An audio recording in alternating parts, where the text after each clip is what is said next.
L'ambiente Stadium di Via Polveriera Visconti, 17ª giornata del campionato Under 16 provinciale messinese, che mette di fronte la Fair Play Messina di mister Filippo Romeo, reduce alla vittoria contro la Libertas Catania, nuova alla Real Francavilla, reduce dalla sconfitta contro l'Elefantino Calcio. Dirige l'incontro il signor Francesco Di Fiore e la sezione di Messina.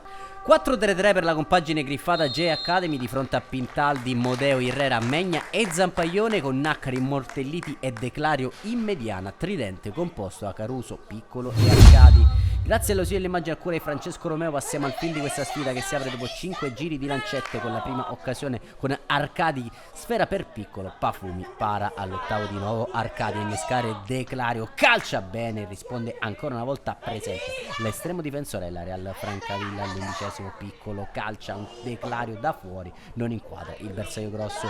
Al quarto d'ora Naccari serve Piccolo, brucia il diretto marcatore, tocco morbido con l'esterno del piede destro per il vantaggio della Fair Play Messina. Bis che arriva dopo 3 giri di orologio, Zampaglione fa tutto da solo, semina il panico, chiude con un diagonale mancino per il 2-0 di giornata. È un monologo della Fair Play al 20° ancora, con Piccolo che cerca la gloria personale, sfera a rimorchio per Arcadi, Arpione il pallone, va con il destro, percorre un brivido lungo la schiena di Pafumi. Al 23° Naccari in proprio salta a 2 avversari, prova ad armare il suo destro che termina di 1 metro largo alla destra della porta della Real Francavilla.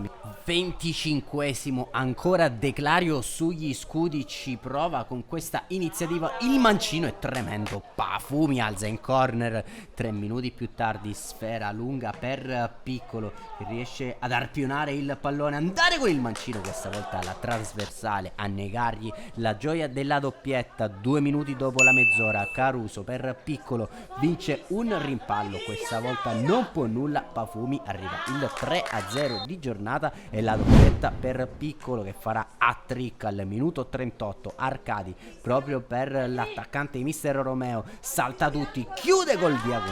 Poker allora della Fair Play Messina, che mette in cassaforte la sfida già in questa prima frazione di gioco. Inizia con un cambio la ripresa, avvicendamento tra i pali con Gambadaudo che rileva Pintaldi. Al 44° Piccolo prova a restituire il favore a Naccari, chiude con il mancino, Pafumi ancora una volta migliore dei suoi e attento. Al 49° arriverà anche la manita, Zampaglione ancora una volta a fare il solco sul binario di competenza, doppietta anche per lui con questo diagonale all'incrocio dei pali. Al 50° termina la gara per Irrera e Caruso, inizia quella di Fiorentino e Laganà. 3 minuti più tardi ci prova da punizione il numero 11 mister Romeo, Piccolo, Pafumi ancora una volta attento.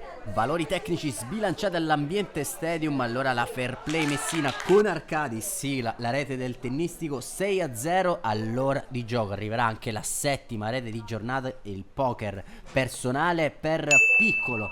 Qui deve solo ringraziare un compagno, aprire il piattone destro e fare Fair Play 7, Real Francavilla 0. 5 minuti più tardi ancora Naccari a duettare con Piccolo, questa volta è Naccari a battere a rete, portare la Fair Play Messina in vantaggio per addirittura 8 reti. C'è ancora una vita però, palla respinta sui piedi di Naccari. Piccolo allora segna la sua 5ª rete di giornata, siamo sul 9-0. Arriverà anche il cappotto nel finale, questa volta in versione assistman. Il numero 11 di mister Romeo premia l'inserimento di Declario Mancino, che vale il 10-0 di giornata. Non accade più nulla all'ambiente Stadium di Visconti. Un saluto allora amici appassionati, appuntamento come al solito alla prossima.